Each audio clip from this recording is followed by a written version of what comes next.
Hey, how you doing?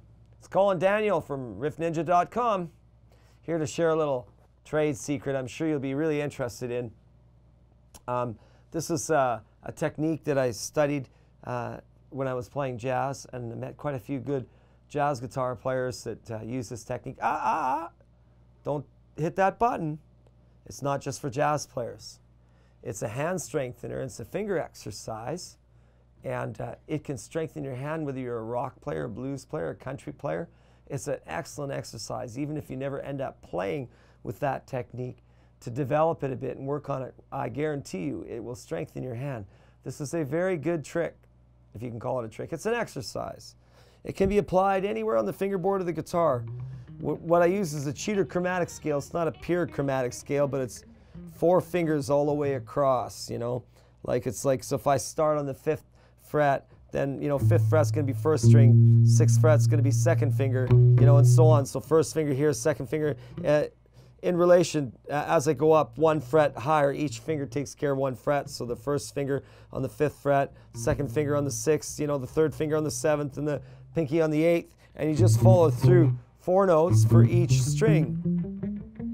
Now the technique thing here is 2.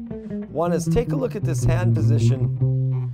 You'll see, like, visually it looks very square. The hand is really nice and relaxed. I don't know, if you look real close, you can see my thumb is centered. Like, my thumb is about here on the back of the fingerboard. So it's centered, right? And it's not quite flat. It's over the edge. Now the trick is to stay away from kinking your pinky like this when you get into the higher strings, right? And the reason why is because that's bad technique and it won't strengthen your hand. You want to use your fingertips. It's sort of like doing the push-ups with your gut on the ground. If you did 100 push-ups with your gut on the ground, it would help you a little bit, but not as much as if you kept your back straight and your gut up. That would really be hard. And that's kind of what this is like, is doing a proper push-up for the guitar scale. It also sounds really good, and I use it in my soloing, and quite a few other good guitar players do too. It's called a chromatic cheater scale, really. But the technique is this square hand. You notice how uniform my hand is all the way up the fretboard. You can practice it by, as you notice, I'm moving a string at a time. I'm keeping my fingers lined up with the frets. I'm not playing anything. I'm just concentrating here on my left hand first, right?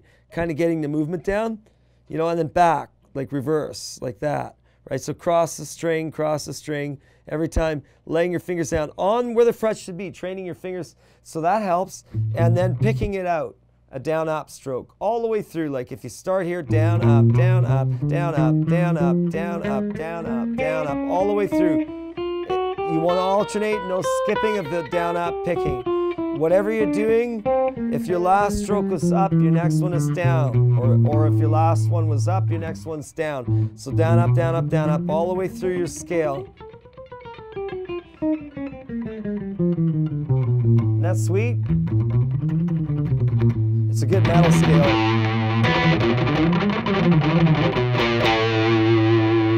It's not in any key, and if you want to find out more about that, you are going to have to come and see me at riffninja.com, because there's a whole lot you can do with this cheater chromatic scale. I'm just having some fun with it while I'm talking here. You can see the idea is, though, keep as square of a hand as you can. It's difficult, and use your fingertips. And look at how nice and uniform my hand is here. Here it's nice and arced. You know, I got lots of room for my pinky. It's not touching the bottom string. So those are things to watch out for. And make sure your thumb isn't wrapped around here, because you'll never get that position with your thumb wrapped around. It's a discipline, right? I don't always play like that, but if I want speed and accuracy of notes, and I'm playing some real fast passages, this will really help. And it also helps with your alternate picking if you practice your down-up picking like I just showed you. So there again, here we go, right? You can see on my right hand, if you watch, it's all down-up picking. And then here's another trick. If you start on a down-up, right, if you do it properly, you'll end on a downstroke. So your next one will start on an up. So now you go from the down. You go from a down-up pick. Whoops. Slow that down, Colin. You know, so I'm going to go ascending and descending. That means up and down. never repeat your highest note, right? Just go through it. And then when you're done, my last stroke is a down. Now I'll start up, up, down, up, down, up, down. All the way through the scale, starting on an upstroke. It feels a little different. You've got to work on that. But you'll end up on an upstroke. Then the next one, again, you start down. You just keep moving up the fretboard. Man, it's a great scale.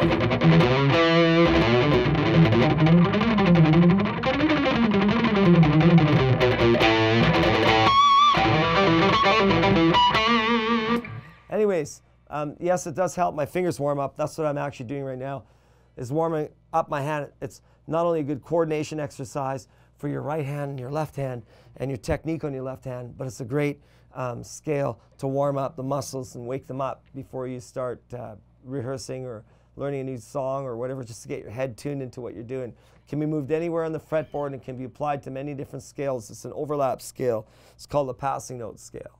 All right, I wish you all the luck, and if you need to know more, this is just a taste of what I got to share with you.